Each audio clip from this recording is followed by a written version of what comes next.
Hello guys, good evening. कल guys हम class को कंप्लीट करा रहे थे। कल मतलब कि अचानक से वीडियो बंद हो गई, ठीक है। तो कल हम लोग क्या पढ़ रहे थे? कल हम लोग उत्तर वैदिक काल हमें पढ़ना था, ठीक है गाइज। तो हम लोग यहीं से स्टार्ट करते क्लास को, ठीक है। उत्तर वैदिक काल, पोस्ट वैदिक पीरियड, इसके अध्ययन को, इस उत्तर वैदिक काल के अध्ययन किसमें किया गया? मतलब कि सामवेद, यजुर्वेद, अथर्ववेद, ब्राह्मण ग्रंथ, उपनिषद, अर्यक। तो इसमें क्या किया गया? हमारा उत्तर वैदिक काल का अध्ययन है, ठीक है ना। प्रमुख केंद्र किसको माने जाते हैं? मध्य देश को, जैसे सरस्वती नदी से लेकर गंगा नदी तक। तो प्रमुख केंद्र क्या है? मध्य देश को, सरस्वती नदी से लेकर गंगा नदी तक ना। समाज क्या था इसका? समाज देखिए क्या था? ब्राह्मण, क्षत्रिय, वैश्य, शूद्र। तो ब्राह्मण को क्या कहते हैं? यही कहा जाता है। यही का मतलब आइए। और क्षत्रिय का मतलब आगही, आगही का मतलब कि आओ। वैश्य का मतलब आद्रव, आद्रव का मतलब तेज आओ। शूद्र का मतलब आघाव, आघाव का मतलब दौड़ के आओ, ठीक है। तो इसको कहा जाता है, ठीक है। समाज थी। देखिए नोट में देखिए, ब्राह्मण, क्षत्रिय, वैश्य के एक शब्द प्रयोग किया जाता है, उसको क्या कहते हैं? द्विज कहते हैं। क्या कहते हैं? द्विज। ये थोड़ा सा इंपॉर्टेंट है गाइज। क्या है कि ब्राह्मण, क्षत्रिय, वैश्य के एक शब्द प्रयोग किया जाता है, जिसको क्या कहते हैं? द्विज कहते हैं ना। ब्राह्मण ग्रंथ में विदुषी महिला है। तो ब्राह्मण ग्रंथ में क्या? विदुषी महिला है। गार्गी, गंधर्व, गृहीता, मैत्रिषी, याज्ञवल्क्य को चुनौती दी थी, ठीक है। फिर देखिए, उत्तर वैदिक काल थे, गोत्र प्रथा प्रचलित थी। तो उत्तर वैदिक काल में क्या थी? गोत्र प्रथा प्रचलित थी। तो पूछता है कि गोत्र प्रथा कब प्रचलित थी? तो गोत्र प्रथा हमारा उत्तर वैदिक काल में प्रचलित थी, ठीक है। उत्तर वैदिक काल में प्रचलित थी, ठीक है। आर्यों को ज्ञान चावल, मछली, हाथी, बाघ, नमक का ज्ञान था।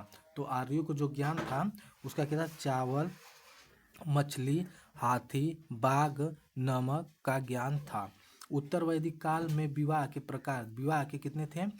8 प्रकार थे। तो 4 कितने थे? प्रशासनिक विवाह थे, और उसके बाद 4 कितने थे? निंदनीय विवाह थे, जिसको प्रेम विवाह कहते थे।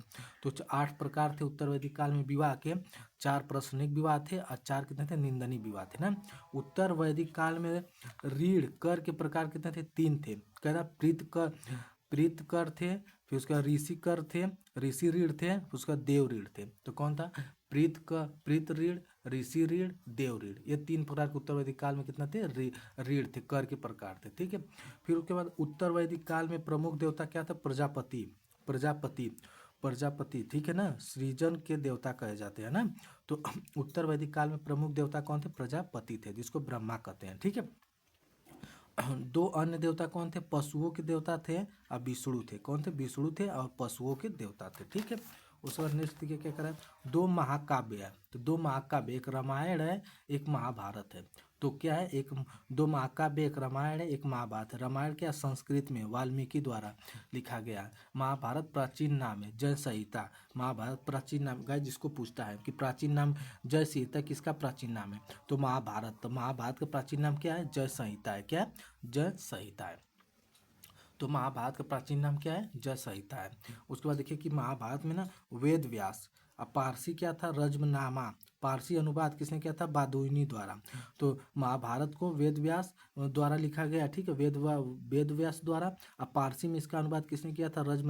रज्मनामा ने पारसी में महाभारत का अनुवाद किया था। फारसी अनुवाद किसने किया था? बदायूनी द्वारा किया गया था। अंग्रेज। उसके बाद क्या हमारा कि वेद हमारे कितने? 4 है। कौन कौन से? ऋग्वेद, सामवेद, यजुर्वेद, अथर्ववेद। तो देखो, इसको पढ़ने वाले को, ऋग्वेद को पढ़ने वाले को होत्री कहते हैं, जो भजनों से संबंधित है। सामवेद को पढ़ने वाले को उगगाता कहते हैं, जो संगीत से संबंधित है। तो गाइस पूछता है कि संगीत से संबंधित कौन सा वेद है? तो सामवेद है। यजुर्वेद को क्या कहते हैं? अवर्ध्यु कहते हैं, जो कर्म कांड से संबंधित है। अथर्ववेद को क्या कहते हैं? ब्रह्मा कहते हैं, जो जादू टोना से संबंधित है। तो हमारा अथर्ववेद क्या है? जादू टोना है। क्या? जादू टोना।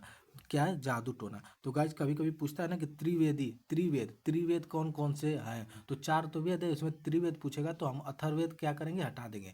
ऋग्वेद, सामवेद, यजुर्वेद हमारे क्या हो जाएंगे? त्रिवेद हो जाएंगे, ठीक है।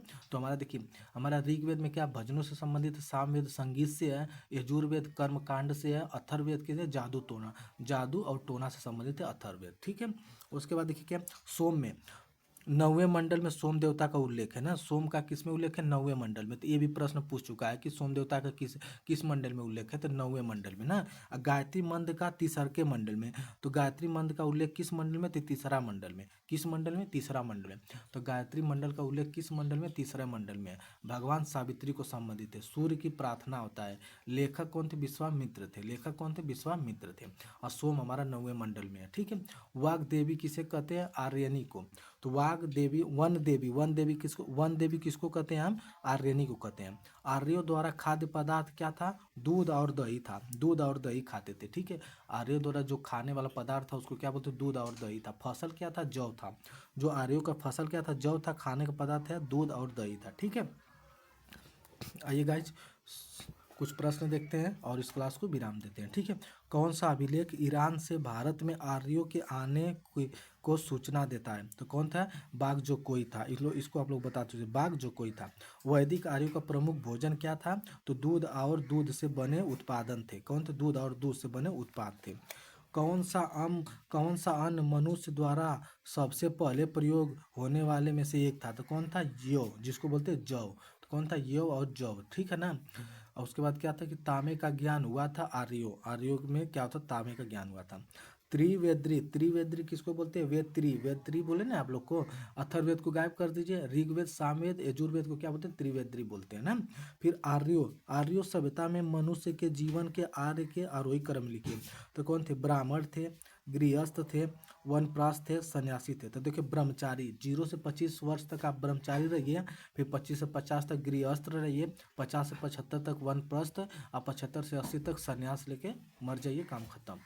फिर प्रारंभिक वैदिक काल में वर्ण व्यवस्था आधारित थी, क्या थी, वे क्या थी, व्यवसाय दर था, ठीक है ना, व्यवसाय दर था, ठीक है गाइज।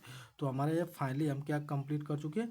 और उसके बाद ये प्राचीन भारत में निम्नलिखित में से किस विवाह को विधि संपन्न नहीं माना जाता है।